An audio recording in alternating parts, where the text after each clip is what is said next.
Hello, fellow developers. Welcome back to our channel.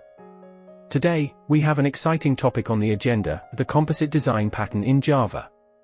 This pattern is a powerful tool for structuring code in a way that promotes flexibility and scalability. Stick around as we dive deep into its principles and explore a real-world example to solidify our understanding. To kick things off, let's understand what the composite design pattern is and why it's useful. The composite pattern is a structural design pattern that lets you compose objects into tree-like structures to represent part-whole hierarchies. This enables clients to treat individual objects and compositions of objects uniformly. The composite pattern consists of three main components: the component interface, the leaf class, and the composite class. The component is the base interface or abstract class that declares common operations for all concrete classes. The leaf represents the individual objects in the composition, and the composite represents the container that can hold both leaves and other composites. By having this clear separation of concerns, the composite pattern allows us to build complex structures while keeping the codebase simple and easy to maintain. Now, let's solidify our understanding with a real-world example: a file system structure.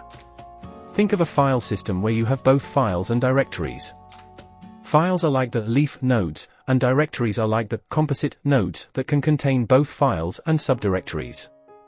Here, we'll create a component interface for both files and directories. The leaf class is our file class, representing individual files, and the composite class is our directory class, representing directories that can contain both files and subdirectories. Now, let's jump into some code. I have a simple Java project set up, and will implement the composite pattern to represent our file system structure.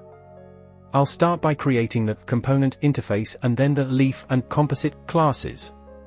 We'll then write a client code to demonstrate how we can work with individual files and directories seamlessly. The file system interface defines the common method display and add abstract method for both file and directory. The file class represents individual files and implements the file system interface. The directory class represents directories and can contain both files and subdirectories. It also implements the file system interface. The client code composite main demonstrates how to create a file system structure with files and directories and displays the structure, using the display method.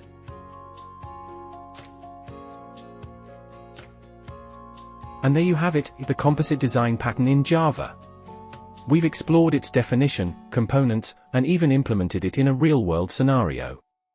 I hope this video has given you a solid foundation to start using the composite pattern in your own projects.